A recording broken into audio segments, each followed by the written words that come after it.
For economics. Now, this is a fiscal measure to solve the problem of inflation and deflation in the economy. So, first of all, fiscal policy. Fiscal policy is basically related to revenue and expenditure policy of the government, and that is related to government budget basically. So, when you're talking about the fiscal policy, then there are the many components regarding fiscal policy. First of all, because there is a government budget, so government revenue, government expenditure is also important.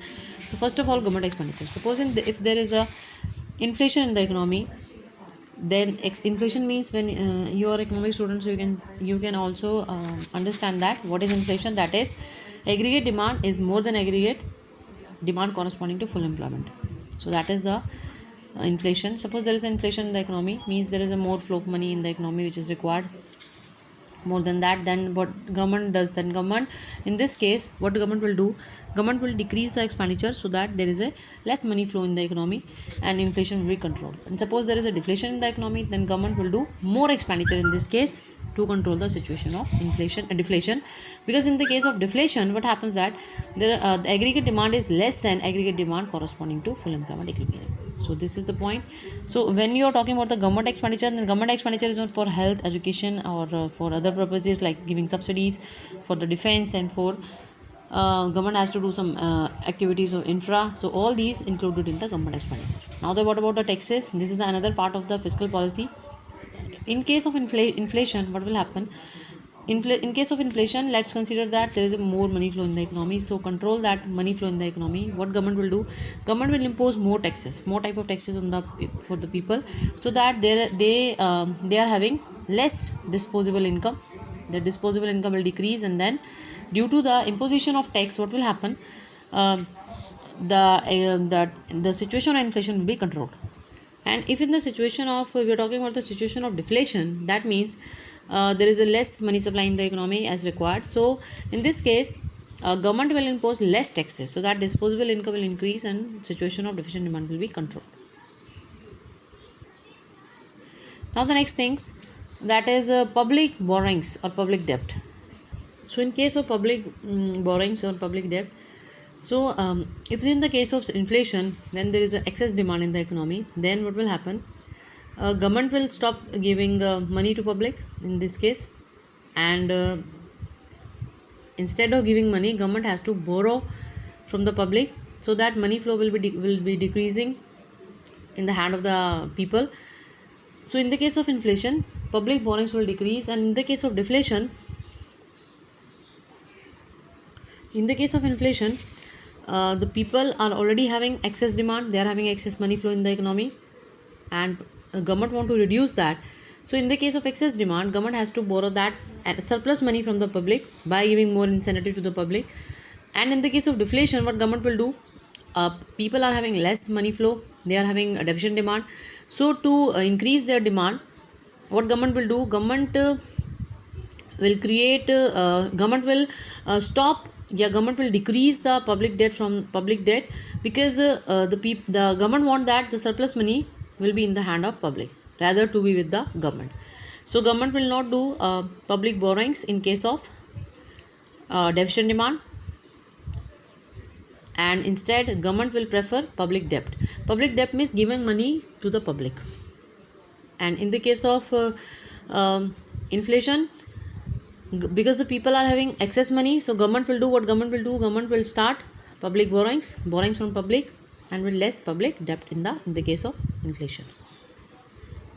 Now the next thing is, that is borrowing from RBI. So whenever the government take the money from RBI, that has to be in the money flow of the economy. So if there is an inflation, then already there is excess demand, money flow is more. So to decrease that money flow, to control the situation of inflation, government will not borrow from RBI, Reserve Bank of India. If you are talking about India, then this is Central Bank of India, that is Reserve Bank of India. So government will decrease the borrowing from RBI in the case of inflation. But in the case of deflation, people are having deficient demand. So to increase the money supply or to increase the demand of the public, government will start borrowing for RBI, and then start to get that money in the flow of the economy, so that money flow will increase and deficient demand will be controlled over there. Now There is another method that is a monetary measure. So when you're talking about the monetary measure, then you're talking about the Reserve Bank of India. What are the alternative? What are the suggestions? What are the options? Reserve Bank of India is having to solve the problem of to control the problem of inflation and deflation. So when you're talking about the bank rate, there are the options that or a situation. There is a bank rate, repo rate, and reverse repo rate. When you're talking about the bank rate, that means money. You can say money given by central bank to commercial bank. So commercial bank is borrowing money from central bank. If for long term, that is the rate at which it borrowed. Who borrowed that? Commercial bank. If commercial bank borrowed money from the central bank for long term, that is the rate which is implied over there, that is bank rate. The rate at which commercial bank borrow money from the RBI, if that rate is the repo rate, then that is for short term. So repo rate is connected with short term and bank rate is connected with the long term. It is basically the rate of interest, you can say in the layman language. So now bank rate and repo rate, two rates. So if you're talking about the inflation, when there is an excess demand in the economy, excess money supply definitely in the economy, people are having more money flow in the economy, then to control that, what central bank will do? Central bank is giving money to commercial bank in this case. So and commercial bank giving that money to public. So public are having excess supply in their hand. So now what central bank will do? Central bank will raise their interest, raise the bank rate, raise the repo rate, so that commercial bank will not come to the central bank for borrowing money from them, from the Reserve Bank of India, because they know that it is with very high rate of interest. So now in the case of deflation, they central bank will decrease, or RBI of the India will decrease bank rate and repo rate, so that commercial bank borrow the money from central bank and then give that money as a loan to the public, and deficit demand will be solved, or deficit demand will be increased. So this is the case of bank rate and repo rate. Now the reverse repo rate. Reverse repo rate is a situation when commercial bank park their surplus fund with central bank. So as you can say that central bank borrow money from the commercial bank in this case. In the case of inflation, people are having already excess supply. They are already having lots of money supply in their hand. So commercial bank is having surplus fund. If that surplus fund will not go to RBI, then that will go to the public. So RBI doesn't want that money will go in the hand of the public. Because people are having already excess demand in the case of inflation. So what central bank will do? Central bank raise the reverse repo rate again, so that commercial bank will attract to that and park their surplus fund with the central bank instead of giving that money to the public as a loan. But in the case of deflation, people are having deficient demand. They are having less money supply in the economy. So what they will do? What central bank want? That more money supply should go to the people. So central bank here will decrease the reverse repo rate. So what decrease reverse repo rate will influence the decision of the commercial bank to give the money as a loan to public, rather than to keep it as surplus, or keep that as security to the central bank. So a commercial bank will give money to the public in the case of deficient demand, because when reverse repo rate is decreased. Then the next thing is open market operation. So open market operations, basically these are the operation where the selling and buying of securities, that is by RBI, and on the behalf of RBI, a commercial bank do all these selling and purchasing of securities. So when there is an inflation in the economy, means there is a surplus fund in the economy, surplus money, surplus excess demand in the economy. Then people are having already money. So what central bank will do in this case? They want to sell the security, so that money supply will be transferred from public to central bank. And in the case of deflation, people are having less money. So in this case, central bank will purchase the security. They will influence the commercial bank to purchase the security, so that money supply will be in the hand of the public, and money supply will increase. Deficient demand will be increased, and situation will be solved. Now there is another thing, that is a reserve requirement. So this is the cash reserve ratio and statutory liquidity ratio. So cash reserve ratio, basically that is if there is a deficient demand and excess demand in the economy. So when there is a deficient demand in the economy, then that means people are having less money, they are having a deficient demand in the economy. So this CRR SLR, what will happen to this? or this reserve requirement, what will happen that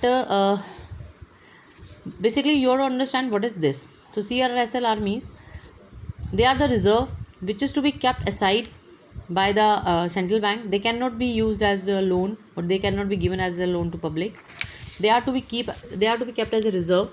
So when in the case of deflation, when the people are having less money, then central bank will decrease the CRR so that more money can go to the public as a loan.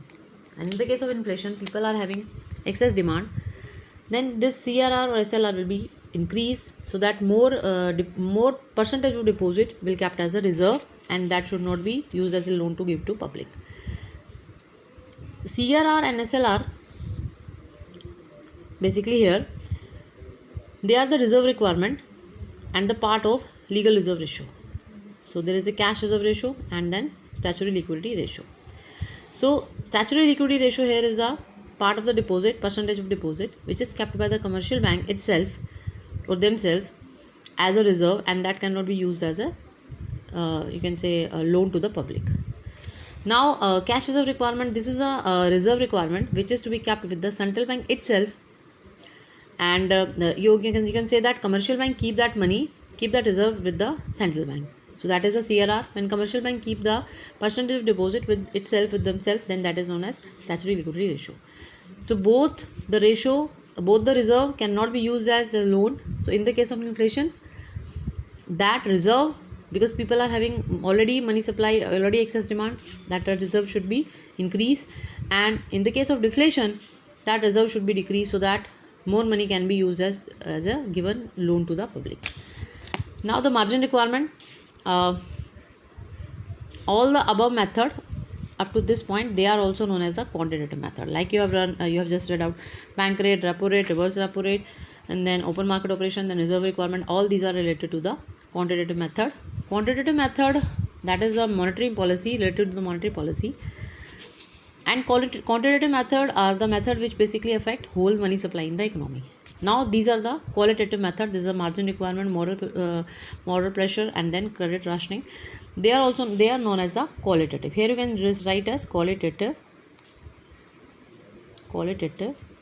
monetary measure, and they were the quantitative. They are known as the above. They are known as the quantitative monetary measure.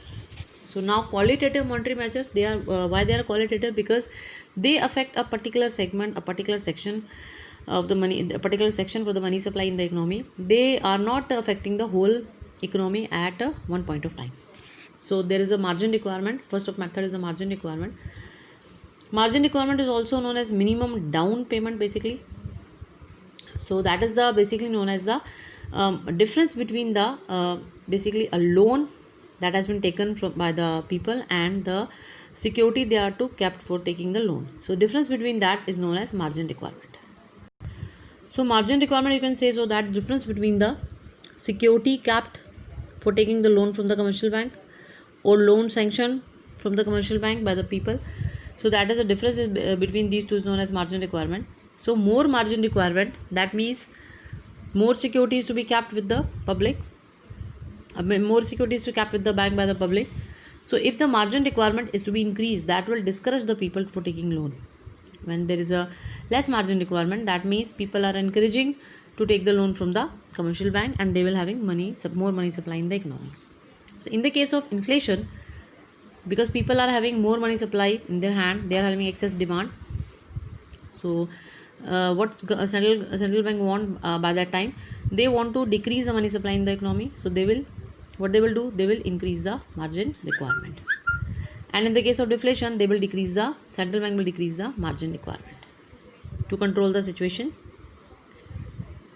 Now moral pressure. So in the case of inflation, the pressure by the central bank for the commercial bank, in the case of inflation, not to give more money as a loan, not to given as money as a loan to the public. But in the case of deflation, this is the pressure on this commercial bank to give more money to the people. Now the government is thinking that there is an alarm for deflation, so government is pressurizing commercial bank to give more loan, and interest rate is also very much decrease for the saving and decrease also for granting loan to the public, so that people will be encouraged to taking loan. So this type of moral pressure by the RBI on the commercial bank. Now credit rationing is introduced in the case or when credit rationing is stopped or decreased in the case. So when there is a basically inflation in the economy, so that means there is no need, or there is a need of credit rationing, because in that case, in the case of inflation, people are having excess demand, so limited money supply should be there, and so credit rationing will be used, because the quota system should be used, and a particular amount should be given as a loan to particular section of the society in case of inflation. But in the case of deflation, there is no need of credit rationing, because there is a need to increase the money supply, and loan is given not using the credit rationing. Now these are the monetary method, quantitative and qualitative method, to control the inflation and deflation.